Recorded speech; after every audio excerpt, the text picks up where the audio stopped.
Micro ഫിനാൻസുമായി ബന്ധപ്പെട്ട് നടത്തിയ തട്ടിപ്പിൽ സ്ത്രീകളടക്കം 200ഓളം പേർ ജപ്തി ഭീഷണി നേരിടുകയാണ്. എന്നാൽ നാളിതുവരെയായിട്ടും SNDP യോഗം നേരിട്ട് ഭരണം നടത്തുന്ന അടൂർ യൂണിയൻ മറുപടി പറയാൻ തയ്യാറായില്ല.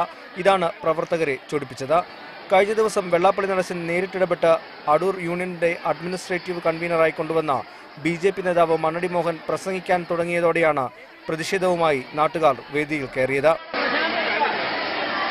വേദിയിൽ രാഷ്ട്രീയം ചർച്ച ചെയ്യാൻ തുടങ്ങിയതിനെയും സ്ത്രീകൾ അടക്കമുള്ളവർ രൂക്ഷമായ ഭാഷയിൽ വിമർശിച്ചു.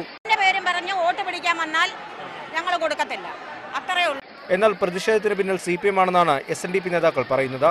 യോഗത്തിന്റെ സംഘടിത ശക്തിക്കെതിരെ CPM പല പ്രാവശ്യങ്ങളിലായി ഉണ്ടാക്കിയിട്ടുള്ള സമരപരിപാടികളുടെ ഭാഗമായി അടൂർ SNDP യൂണിയനെ നശിപ്പിക്കാനുള്ള തീരുമാനങ്ങളുമായി മുന്നോട്ട് വന്നിരിക്കുകയാണ്. തുഷാർ വെള്ളാപ്പള്ളി പങ്കെടുക്കുമെന്ന് അറിയിച്ചെങ്കിലും പ്രതിഷേധം അറിഞ്ഞതിനെ തുടർന്ന് മടങ്ങിപ്പോയി.